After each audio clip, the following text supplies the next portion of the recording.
तो दोस्तों stock market में एक लगातार डाउनसाइड देखने को मिल रही है और यहाँ पर पिछले 6 वीक में लगातार निफ्टी में गिरावट देखने को मिली है और अभी निफ्टी 24,300 के आसपास ट्रेड कर रही है। अब ऐसे में थोड़ा सा आपको कॉशियस रहने की ज़रूरत है। दो रीजंस हैं, एक तो अभी भी इतनी गिरावट के बाद और 1 साल नेगेटिव रिटर्न्स के बाद भी जो कंपनीज हैं वहाँ पर वैल्यूएशन ज़्यादा है। Specifically small cap mid cap companies की अगर हम बात करते हैं वहाँ पर अर्निंग्स ग्रोथ की वजह से यहाँ पर गिरावट कम है। और दूसरा सबसे बड़ा रीज़न कि अभी जो रीसेंट रिजल्ट्स आ रहे हैं कंपनीज के, वो चाहे स्मॉल कैप हो, मिड कैप हो, इवन लार्ज कैप कंपनीज हो, तो बहुत पॉजिटिव या अच्छे रिजल्ट्स या इवन डिसेंट रिजल्ट्स भी बहुत कंपनी में देखने को नहीं मिले हैं। फ्लैट नंबर्स आ रहे हैं, ग्रोथ नहीं हो रही है और ये चीज़ें अभी हो सकता है और मार्केट को 3-4 महीने लग जाएं रिकवरी के लिए। रियल रिकवरी के लिए जो अर्निंग्स ग्रोथ के साथ रिकवरी आती है, उस रिकवरी के लिए कुछ बनावटी ग्रोथ जो हमने पिछले 3-4 महीने में देखी है वैसी हो सकता है आ जाए,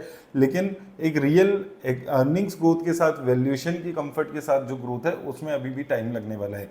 अब ऐसे में आज मैं मेजरली स्मॉल कैप, लार्ज और मिड कैप कंपनीज पे ज़्यादा बात करने वाला हूँ। लास्ट वीक हमने लार्ज कैप कंपनीज पे बात की थी जहाँ पर अच्छी गिरावट ऑलरेडी आ चुकी है, लेकिन इन कंपनीज को आप अपनी वॉच लिस्ट में रखिए। अभी भी इन्वेस्ट करने के एंगल से अगर आप देख रहे हैं तो थोड़ा सा पेशेंस आपको रखने की ज़रूरत है। थोड़ा सा पेशेंस रख के कॉशियस होकर इन्वेस्ट करिएगा। अब दोस्तों सबसे पहले पीजी इलेक्ट्रोप्लास्ट लिमिटेड, यहाँ पर कल ही इस कंपनी में 20% की गिरावट देखने को मिली है और उसका सबसे बड़ा रीज़न रहा है कि कंपनी में अभी जो रिजल्ट्स आए हैं वो काफ़ी खराब रिजल्ट्स आए हैं। अगर हम क्वार्टर ऑन क्वार्टर देखें तो प्रॉफिट गिर गया है, सेल्स गिर गई है। ईयर ऑन ईयर अगर आप देखें तो भी आपको प्रॉफिट गिरते हुए नजर आएगी। अब यहाँ पर कंपनी में ऑलरेडी देखिए एक अच्छी कंपनी है, ग्रोथ अगर आप देखेंगे सेल्स की अच्छी खासी 3 सालों में ग्रोथ रही है सेल्स और प्रॉफिट की, और कंपनी ने भी एक ज़बरदस्त रिटर्न्स इन्वेस्टर को बनाकर दी है। लेकिन यहाँ से अभी ऑलरेडी 20% का ग्रोथ आकर 6-7 महीने का कंपनी ने अपने गेंस खो दिए हैं और यहाँ से फर्दर डाउनसाइड भी पॉसिबल है। तो फर्दर डाउनसाइड अगर आती है तो एक पोटेंशियली अच्छी ऑप्शन यहाँ पर ये कंपनी देती है आपको वॉच लिस्ट में, इसलिए ज़रूर इसको ऐड रखिएगा। ऑलरेडी 20% की गिरावट आ चुकी है। उससे पहले अगर आप देखें 1,000-1,100 रुपये तक गया है, तो हाई से अपने ये कंपनी लगभग 40% नीचे आ चुका है। Next company genus power infrastructure, अब ये कंपनी पे हमने 200 रुपये पे बात की थी, आज 372 पे पहुंच चुका है और स्टॉक का जो प्राइस टू अर्निंग है वो अभी काफ़ी नीचे आ चुकी है, 29 के आसपास आ चुकी है। उसका रीज़न है कि लगातार प्रॉफिट्स में और सेल्स में ग्रोथ हुई है। रिसेंटली नंबर्स आए तो हाईएस्ट एवर सेल्स है और लगभग हाईएस्ट एवर प्रॉफिट्स हैं और ये पिछले 2 महीने जो क्वार्टर है उसमें एक ज़बरदस्त ग्रोथ प्रॉफिट्स में रही है। ईयर ऑन ईयर अगर आप देखेंगे तो प्रॉफिट लगभग 3 गुना हो गए हैं और सेल्स भी 2.5 गुना के आसपास होती हुई नजर आई है। तो एक अच्छी ग्रोथ प्रॉफिट में और सेल्स में आपको देखने को मिलेगी।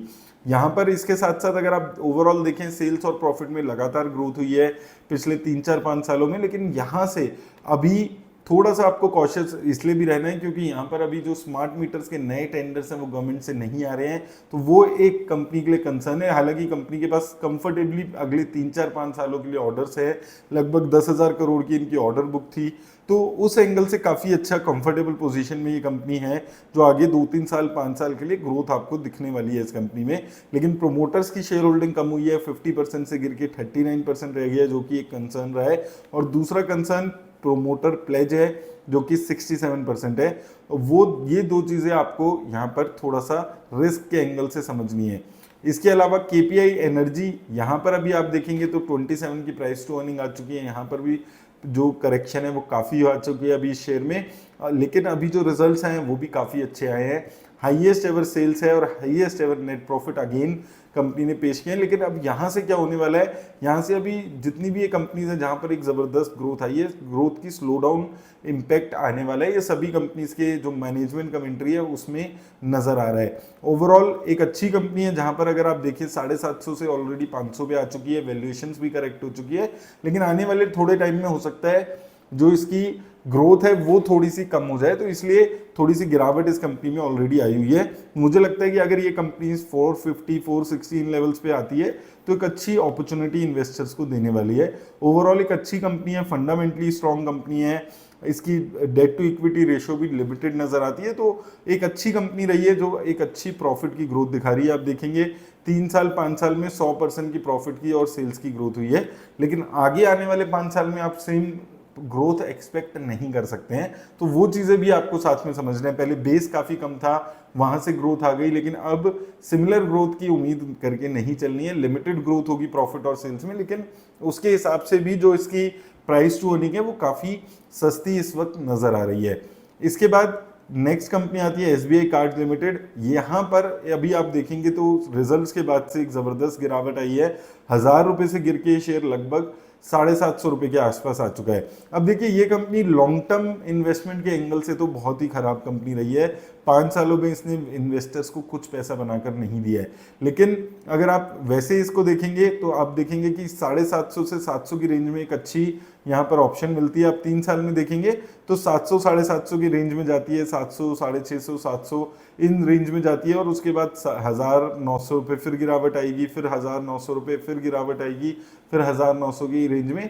तो एक शॉर्ट टर्म के हिसाब से अगर इसमें और फर्दर मुझे लगता है यहाँ पर ये शेयर फिर से अपने उसी बेस पे 700 650 750 इस बेस पे पहुंचेगा। जब वहां पर पहुंचेगा तो आप इन्वेस्ट करने के बारे में सोचिएगा। और यहाँ पर अगर रीजन देखें तो यहाँ पर रीजन साफ है। एक साल में सेल्स की ग्रोथ रुक गई है और प्रॉफिट पिछले 5 साल में सिर्फ 8-9% का रहा है। और जैसे मैं आपको बता रहा था 5 साल में कुछ भी रिटर्न्स बनाकर नहीं दिया। 5 साल पहले इसका आईपीओ आया था 750 रुपये पे, आज भी लगभग ये 750 रुपये के आसपास ही घूमते हुए शेयर नजर आ रहा है। इसके बाद सोना बीएलडब्ल्यू, यहाँ पर भी एक जबरदस्त गिरावट आ चुकी है। 770 रुपये से 450 रुपये पे आ चुका है शेयर। लेकिन ये कंपनी जो काम कर रही है ऑटोमोटिव टेक्नोलॉजी कंपनी है, और इसकी सप्लाई जो है वो मेजरली बाहर यूएस यूरोप यहाँ पर देखने को मिलती है। तो वो थोड़ा सा रिस्की हो जाता है ऐसी कंपनीज के लिए। अभी थोड़ी सी रिस्क में रेंज में जा रही है ऐसी कंपनीज, तो इसलिए थोड़ा सा अभी आपको और गिरावट का वेट करना है। और गिरावट ऐसी कंपनीज में आपको देखने को मिलने वाली है। ओवरऑल एक कंसिस्टेंट ग्रोथ रही है 5 सालों में। आप देखेंगे प्रॉफिट में भी 28% की ग्रोथ है, इसके जो सेल्स है उसमें भी 28% के आसपास की ग्रोथ आपको देखने को मिलेगी। तो ओवरऑल एक अच्छी ग्रोथ वाली कंपनी रही है। लॉन्ग टर्म में आप देखेंगे 5 साल पहले 1000 करोड़ की सेल्स थी, जो अभी 3500 करोड़ की हो चुकी है। प्रॉफिट 380-60 करोड़ से बढ़ के 580 करोड़ का हो चुका है। तो प्रॉफिट और सेल्स में ग्रोथ है, लेकिन यहाँ से थोड़ा सा इस कंपनी से आपको और गिरावट की उम्मीद रखनी है। टाटा टेक्नोलॉजीज पे काफ़ी सारे लोगों के सवाल आ रहे थे। देखिए मैं सिंस जब से ये कंपनी का आईपीओ आया मैं आपको एक ही चीज़ बोल रहा हूँ, कंप्लीटली अवॉइड करके आपको चलना है इस कंपनी को। उसका सबसे बड़ा रीज़न है कि यहाँ पर सेल्स प्रॉफिट की ग्रोथ ही कुछ नहीं रह गई है इस कंपनी में। एक साल में देखेंगे कुछ खास ग्रोथ नहीं है, 5 साल में भी इवन देखेंगे तो 13% की ग्रोथ है, और प्रॉफिट में भी ना के बराबर ग्रोथ है। और उसके हिसाब से जो वैल्यूएशन है 39 की, ओवर वैल्यूएशन अभी भी नजर आती है। और आप देखेंगे जब से कंपनी आई है 1200-1300 पे इसका प्राइस खुला था, और आज लगातार वन साइडेड गिरावट है। और यहाँ से भी मुझे नहीं लगता कि बहुत ज़्यादा कुछ वेल्थ क्रिएट होने वाली है इन्वेस्टर्स की। इसके बाद एक्शन कंस्ट्रक्शन इक्विपमेंट, तो ये कंपनी यहाँ पर काफ़ी गिरावट आ चुकी है। 1600 रुपये से 1000 रुपये के आसपास आ चुके हैं, 1078 के आसपास। रिसेंटली रिजल्ट आए हैं, वो खराब रिजल्ट आए हैं इसके भी। Again quarter on quarter year on year गिरे हैं। लेकिन ओवरऑल अगर आप देखेंगे लॉन्ग टर्म के पर्सपेक्टिव से एक ज़बरदस्त ग्रोथ रही है इस कंपनी की। सेल्स की ग्रोथ देखिए 5 साल 10 साल 3 साल में से, प्रॉफिट की ग्रोथ देखेंगे 5 साल 10 साल 3 साल 1 साल, हर पीरियड में एक ज़बरदस्त ग्रोथ देने वाली कंपनी ये रही है। और 5 साल में तो मल्टी बैगर कंपनी ये रही है। लेकिन एक बार ही जब कंपनी इतनी अच्छी रिटर्न्स दे देती है तो एक ठहराव देखने को मिलता है ऐसी कंपनीज में, और इसमें भी वही आते हुए दिख रहा है। और मुझे लगता है कि ये कंपनी फिर से वही अपना जो बेस है 1000 से 900 रुपये की रेंज में जाएगी, और वहाँ पर एक अपॉर्चुनिटी इन्वेस्टर्स को मिलने वाली है। तो वो उस अपॉर्चुनिटी का वेट ज़रूर करिएगा। वॉच लिस्ट में ऐसी कंपनीज को आपको ज़रूर रखना है, क्योंकि ऐसी कंपनीज हैं जो आगे आने वाले टाइम में आपको एक अच्छी रिटर्न्स दे सकती हैं। इसके बाद पीएनसी इंफ्रास्ट्रक्चर, यहाँ पर भी एक गिरावट आ चुकी है। ऑलरेडी काफ़ी गिरावट आ चुकी है पिछले 2-3 सालों में। एक टाइम पे 550 रुपये के आसपास ये कंपनी गई थी, फिर गिरावट आई है, और अभी लगभग अपने 2-3 साल पुराने प्राइसेस पे ये कंपनी चल रही है। बीच में कुछ गवर्नमेंट के बैन लगे थे, उस वजह से भी गिरावट देखने को मिली थी। लेकिन अभी प्राइस टू अर्निंग है वो काफ़ी सस्ती इस कंपनी की होती हुई नजर आ रही है। एवरेज 12 की है, अभी 9 के आसपास चल रही है। तो ये 250 की रेंज में अगर आपको मिलती है तो एक अच्छी अपॉर्चुनिटी है। यहाँ पर आप देखेंगे ग्रोथ रही है 5 साल 10 साल में, एक अच्छी ग्रोथ रही है इस कंपनी की, और ये कंपनीज आने वाले टाइम में एक अच्छी ग्रोथ दिखाएंगी। इसके अलावा दीपक नाइट्राइट में भी एक अच्छा नीचे लेवल पे 3 साल के लो पर आ चुका है ये कंपनी। अगर आप इस कंपनी के 3 साल देखेंगे तो लगभग 1800 रुपये का ही 3 साल पहले ये चल रहा था, आज फिर से ये गिर के 1800 रुपये की रेंज में आ चुका है और 1700 से 1800 की रेंज एक काफ़ी ज़बरदस्त सपोर्ट का काम इस कंपनी के शेयर में कर रहा है। पिछले कुछ सालों में ग्रोथ नहीं आई है, तो वो केमिकल सेक्टर में जितनी भी केमिकल सेक्टर की कंपनीज रही है वहाँ पर सिमिलर सिचुएशन रही है कि कंपनीज में एक ज़बरदस्त गिरावट देखने को मिली है, इसलिए यहाँ पर भी उसका इम्पैक्ट है। लेकिन प्राइस वाइज एक अच्छे खासे सपोर्ट पे ये कंपनी इस वक्त आ चुकी है। लेकिन दोस्तों याद रखिए, जितनी भी कंपनीज हम बात कर रहे हैं सिर्फ वॉच लिस्ट में रखिएगा इनको, जो कंपनीज आपको समझ आती है उनमें इन्वेस्ट करने के बारे में सोचिएगा। लेकिन अभी जो मार्केट की सिचुएशन चल रही है, फर्दर डाउनसाइड ऐसी कंपनीज में और पॉसिबल है, तो वो समझ के इन्वेस्ट करिएगा और किसी भी तरह की इन्वेस्टमेंट की राय वीडियो नहीं देती है। धन्यवाद दोस्तों।